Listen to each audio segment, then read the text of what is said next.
Monitoring your borders and not allowing your enemies to rally against you and accumulate resources is essential to your victory in future wars. This is the reason being an isolationist is dangerous. Thousands are lost in wars, but you can bring your losses down to hundreds in battles. Losing wars means possible loss of our rights and culture. The victor enforces the values they see fit. Victory means our culture is preserved and our rights remain intact. Losing to cultures that are in direct opposition to our own is unacceptable. Taking preventive measures domestically and abroad to pursue our interests and our allies may very well decrease the number of lives that will be lost in the war to come. Failure to take preventive measures now means a harder future for your children. Don't take the easy way out. Your children won't be able to. Every generation must protect the herd. Every generation must have shepherds that go out and advocate for the well-being of our herd. Your loved ones and your neighbors are your herd. Good morning. Thank you guys for coming to, what are we on now? Like, this has got to be the 15th, I don't know, 10th episode within the last month and a half or so. We've been shooting out, I think, about 2 episodes a week and a bunch of little shorts for you guys to watch. If you've been enjoying and you've been following along, thank you. I hope you're enjoying the story about the sheep, because that's where we left off. So that's what we're going to go back to. We left off talking about forest fires or brush fires, you know, kind of massive fires that occur within pastures that oftentimes push sheep to move, and how oftentimes these fires, depending on when they're seen, it can be detrimental to the herd. And this is how a lot of times a lot of the old sheep are lost, and a lot of the young sheep that haven't really been able to grow stronger, those sheep are going to suffer the most. And so that's really what we were referring to. And so this is a good pathway to really talking about different dangers that sheep will experience. So not only do sheep experience danger from the predators and from forest fires, and the forest fires can occur from sheep within their own herd, or the forest fires can occur from predators, or the forest fires can occur from sheep within someone else's herd.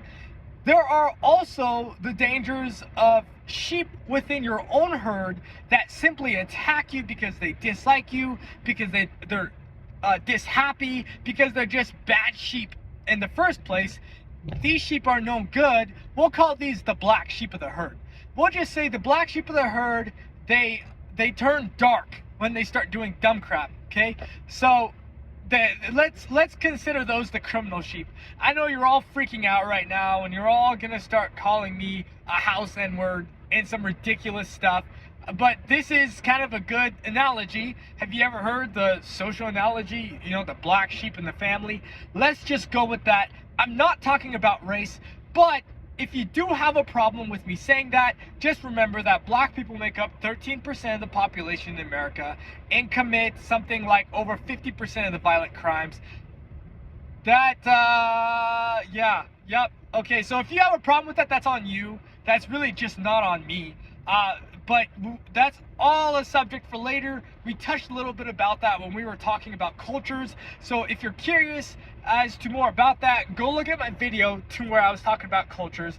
But anyhow, we've settled it in. Those are the black sheep. The black sheep are going to be the sheep that do dumb crap like start fires that harm the herd. They do dumb crap like assaults and rape and murders. They are the criminals of the herd. So most black sheep don't start out as black. They start out looking like the rest of the sheep with their whitish, darkish kind of fur, right? So sheep probably come in all different kinds of shades of white, right? Lighter white, grayish white, I don't know. That's how you know literal sheep look. Now we're just imagining, right? We're using our imagination. We're having a little bit of fun. So we're going to say that the sheep go from white sheep to black sheep. So it's this magical kind of transformation that occurs when the sheep start doing stupid crap. I want to connect this change, this transformation, to really, let's say, a change in intent.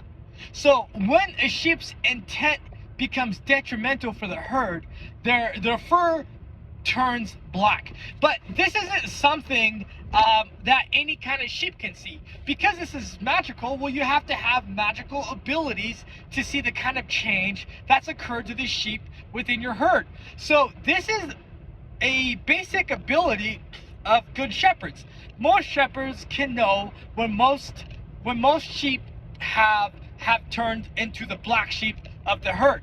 Now, the difficult part is how you deal with those sheep that have turned into the black sheep of the herd, because it isn't always the best scenario to just go in to arrest them, because a lot of times their intent has changed before they've acted upon it. Right? They haven't actually done anything yet. They haven't murdered or raped anybody. It's just that their intent has changed. They're having those ideas, and they likely will act. But that's a difficult situation, right? It's hard to make decisions based off of what someone will likely do. Rather, we like to presume that someone is innocent until they do. Because here's what can happen. The sheep can have the intent. They can take the steps towards actually taking action, but let's say that they decide, well, I'm not going to take action, I'm going to revert back to what I was, and then they have a change of heart, they have a change of intent, and they change back into the normal sheep that they do, and the shepherds can see this. So actually, most of the time, that's actually what happens, is that intent changes. So imagine you're looking over this massive herd as a shepherd, and remember, this herd outnumbers you 100 to 1. It's crazy the lack of shepherds there are within a given society. And so let's say you get the opportunity and you're standing on this mountaintop and you look over your herd on your day off as a shepherd. What you'll see as a shepherd, and if you're a good shepherd, is you will see sheep go from black to white, black to white, black to white. You'll just see all of these sheep transitioning between black and white, black and white. Some will stay black for a day, maybe 2, maybe a week. Some will almost never turn black, and they just stay white. Do you see what I'm saying? So that's how quickly that sheep/people can change. That's really the complexity of societies and herds.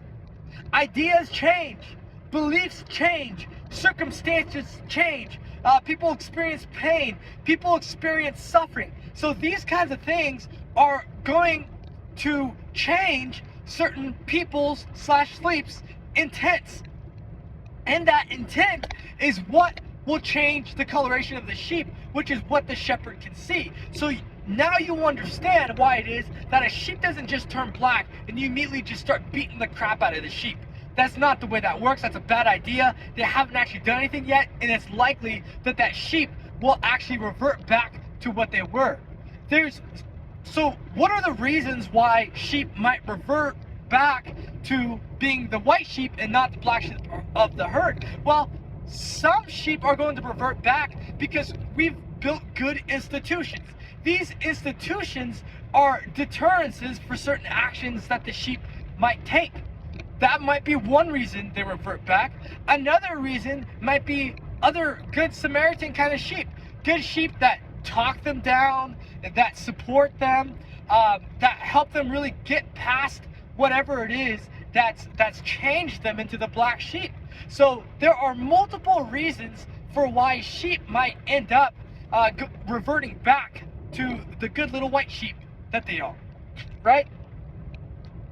Now,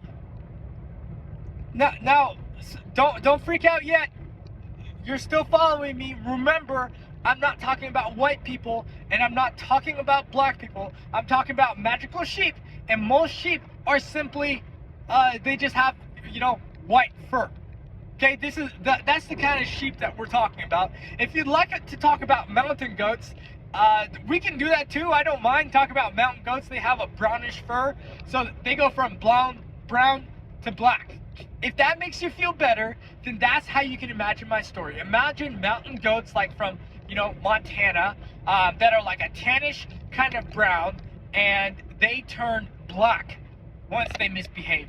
Now for some of you, you're still like, it's still not good enough. Just get over it, okay? Just get over it. Enjoy the story. Now we talked about all kinds of reasons for why sheep go from white to black and why they go back from black to white.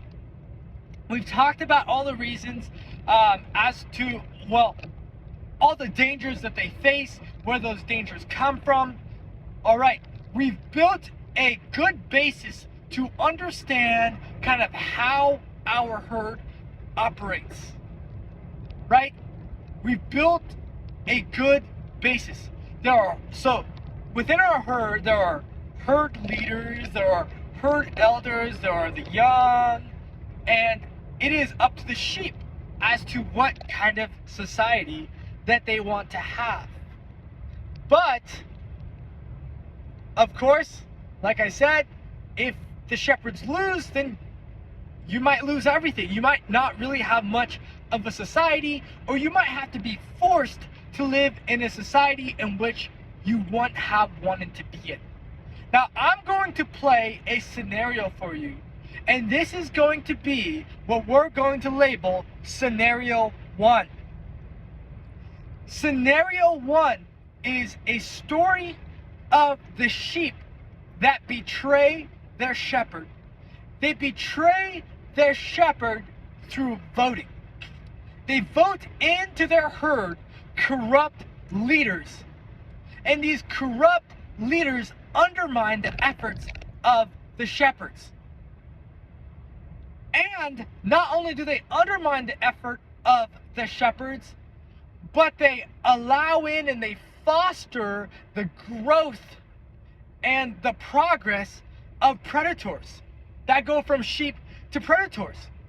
What this also does is it allows the current predators within the herd to unmask and to openly be predators. They're no longer hiding, so they come out of the woodworks.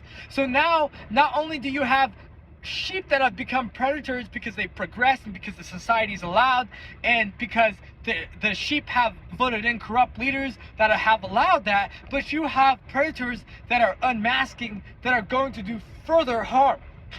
Now what happens is these sheep, now remember we talked about terms. We have specific terms that mean a little bit different than what we're talking about. So when I say sheep, remember I'm talking about as well sheep and sheepish victims and victims. Remember that? Okay, please try to recall the difference. If you don't, go back real quick, see if you can find the difference, because I don't have time to explain the difference today. Okay, so we got a good story. We're in scenario 1. We understand what the sheep have done. The predators have unmasked. The corrupt leaders have voted in and progressed the predators in the society, and now they've undermined the shepherds. Now the shepherd are going to fall away from the herd. Either the shepherd are going to leave and they're going to go towards a new herd, or they're going to die fighting, or the shepherds are actually going to go undercover. Now, of course, this only works because most shepherds are very much so out in the open, right? Kind of think of it like our ICE agents, our FBI agents, our police force, our firemen, our military force. Almost someone in society knows of some kind of shepherd. They know of that person, kind of what they do. That person stands out more. Sometimes that person goes public. Sometimes that person is publicly recognized. So oftentimes you're more aware of the shepherd within your herd than you are just other sheep. Even though there are other sheep in your herd that matter to you, that you love, it's just simple that the shepherds stand out because of what they do, right? Because of what they do, because of the way they behave. And sometimes you're gonna have seen them fight for your rights. You're gonna have seen them rescue you, right? So these shepherds are very obvious kind of sheep, just like our individuals within our society, in the human society, that we think of as shepherds. Now, so like I said, the shepherds are going to try to conceal or hide or mask themselves within the herd. And now this only works if the sheep within the herd don't snitch. If the society is really corrupt and really just rotten, it might be the case that all the sheep blow the whistle on the shepherds that are attempting to conceal themselves, and they get more and more shepherds killed. Now, typically, it's safe to assume not every shepherd will get killed, because no matter what happens in society, there seems to always be something like a good percentage, like a good 1%. And that good 1% is going to protect probably a 0.05% of the shepherds. So what I'm saying is, you're going to lose the vast majority of your shepherds. And that's just kind of how it goes. That's the risk with being a shepherd. If your herd betrays you, there is a good chance that you lose your life. Now, that's just one case. In scenario one, that's one case. In scenario one, another case is that your sheep don't have that kind of intent. They're not really as corrupt as that. They're not as evil as that. So they're not going to snitch on you. They just expect you to change and to blend into the herd. And as long as you blend in and you become one of the sheep, you're perfectly fine. They just no longer want you doing your duty as a shepherd because they believe that what you were doing or how you were doing it was not advantageous to the herd. You see what I'm saying? So in scenario one, what's going to happen is these corrupt leaders, we're going to call them the communist leaders, the new sheep that have been voted in, they're going to somewhat oppress the people. Now, in scenario one, remember there's complexities, there's all kinds of things that can happen. One of the things that can happen in scenario one, when these corrupt leaders come into power, is that eventually they oppress the sheep. They oppress the sheep and they create hard times. They go into wars with other nations, they don't do it right, and they lose. Other herds come in, or other predators come in, and they take over. They destabilize your institutions and your government, and now you're kind of just screwed. You're kind of just screwed. And now you don't really have a bright future for your children. Now, you know, you don't have access to all the resources that you want. Now your older are suffering. Now your children are suffering, and you're kind of just at this place where you're wondering, how did society get to this? Why are we in such hard times? What has happened here?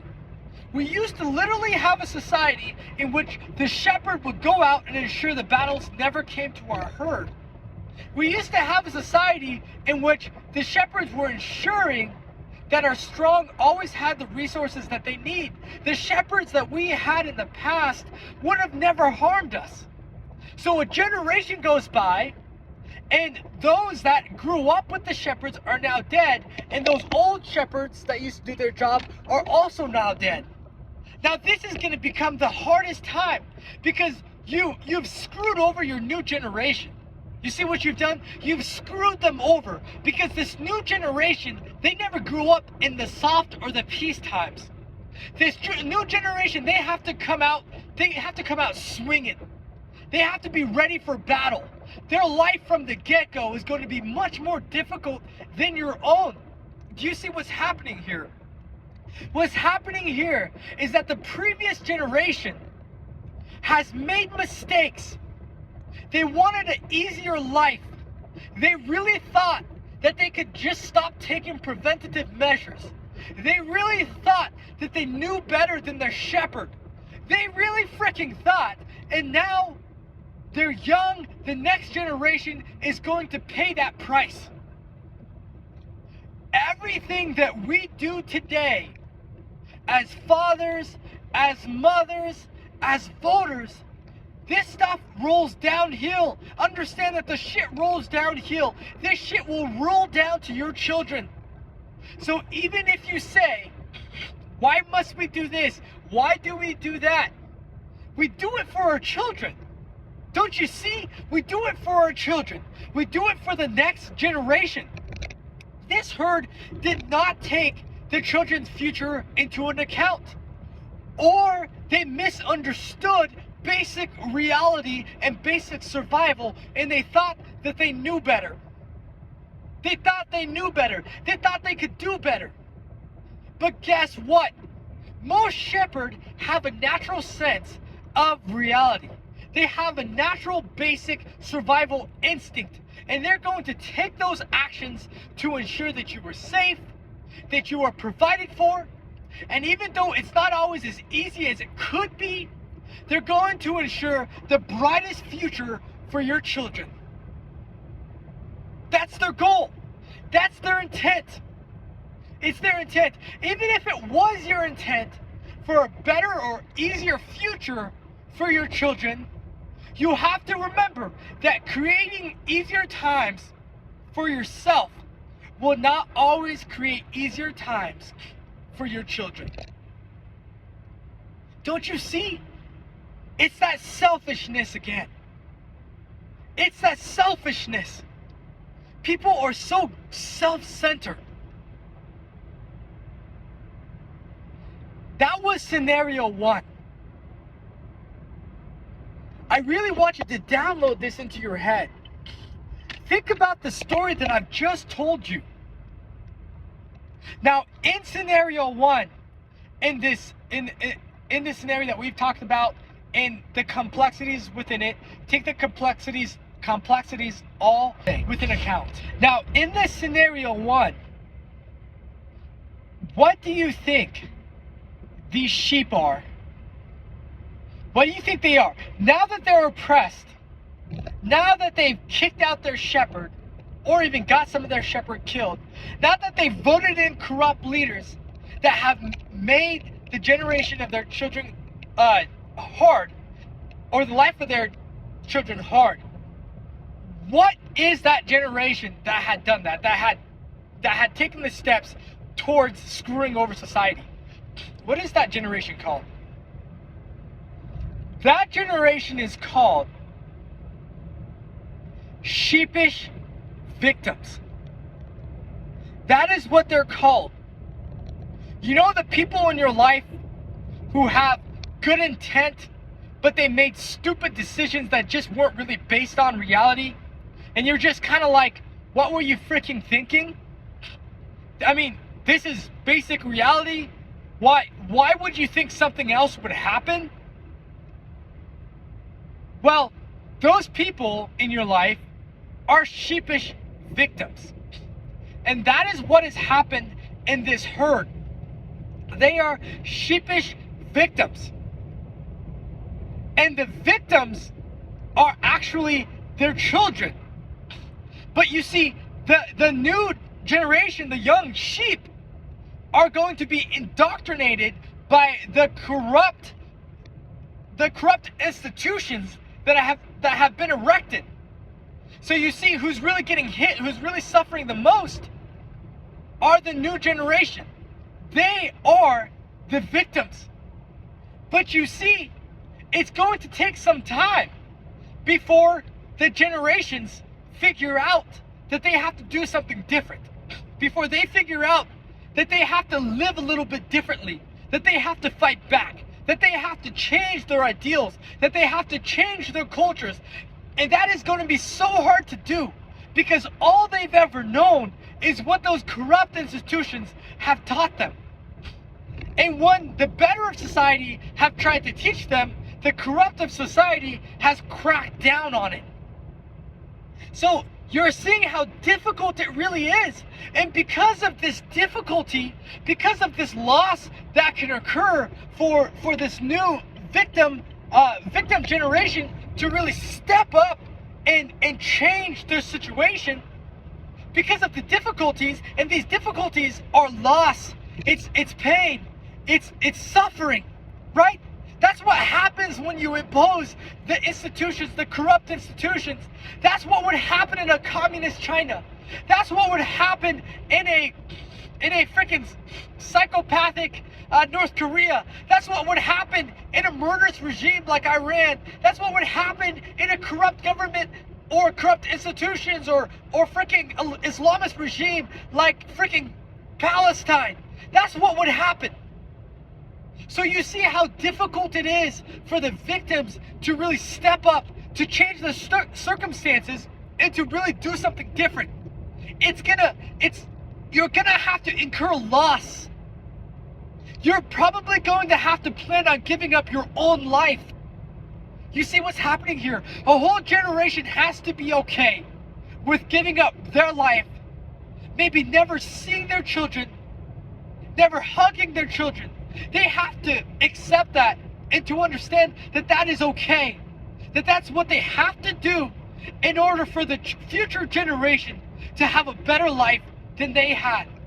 Because the good times created the hard times, and now the hard times have to create the good times. But you see, when the good times go to hard times, a lot of times there's a lot of loss. When the hard times go to good times, a lot of times there's a lot of loss. You see what's happening here? Now remember, don't shed tears yet for the sheepish victims, because here's what's going to happen to the sheepish victims. They're going to cry wolf. Oh, man. Oh, frick. Sometimes that happens. Those sheepish victims, they're going to cry wolf. They're going to be upset about their circumstances. They're going to ponder how this could have happened. But I want to backtrack for a second. Some cultures, some institutions are so corrupt and so effective that they're actually able to maintain a large population of predators. So what's going to happen is that it is next to impossible for the victims and the sheepish victims to really ever win any kind of civil war that would bring about different rights and a different future for their children. They're going to need outside help to really make that change. That's why in so many nations, what you see is suffering and struggle for decades, for tens of years, or for a whole generation. What you see is just a corrupt government, a corrupt people, and you just never really see them progress. That's because they need outside assistance. Those sheepish victims need outside assistance.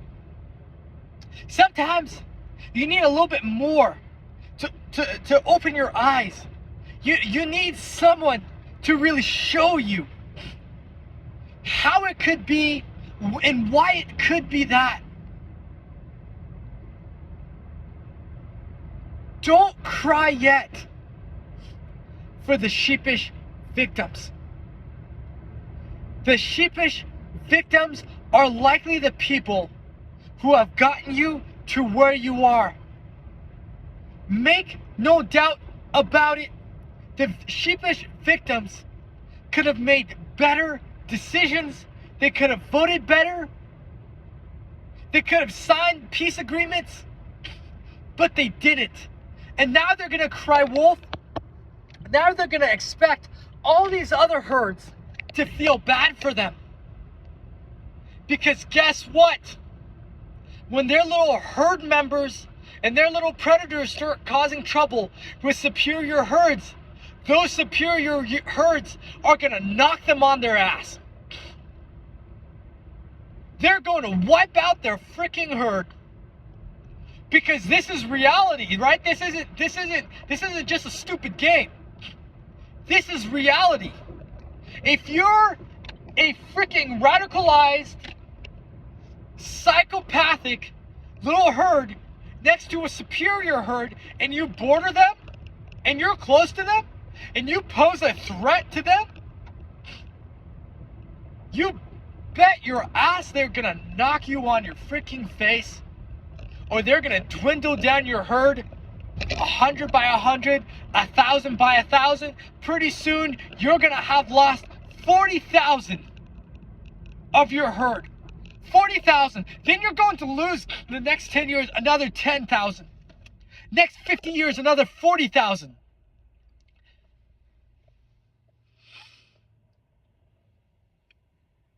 I want you to ask yourself this.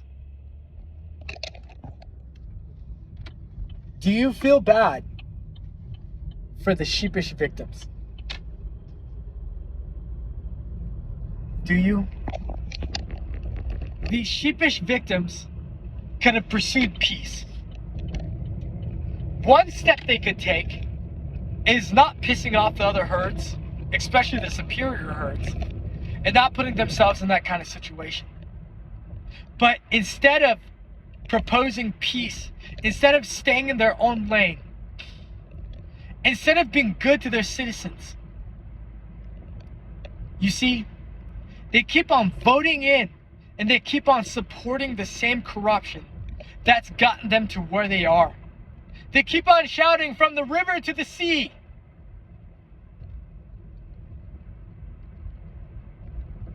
Do you feel bad for the sheepish victims? After the story I told you, do you feel bad for the sheepish victims? I want you to understand that you should hate, you should despise the sheepish victims. You should save your tears for the victims. And that's their children who are going to suffer the most. If you feel bad for the sheepish victims, then you yourself are a sheep. Every predator understands. Every predator and shepherd understands that you should despise and you should hold the sheepish victims accountable, and you should save your tears for the victims. Don't be a sheep. Don't be a sheep. It's time that we hold the sheepish victims in every society, in every culture accountable.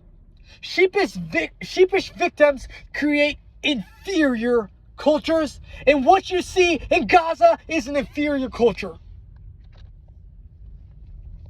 I end it there.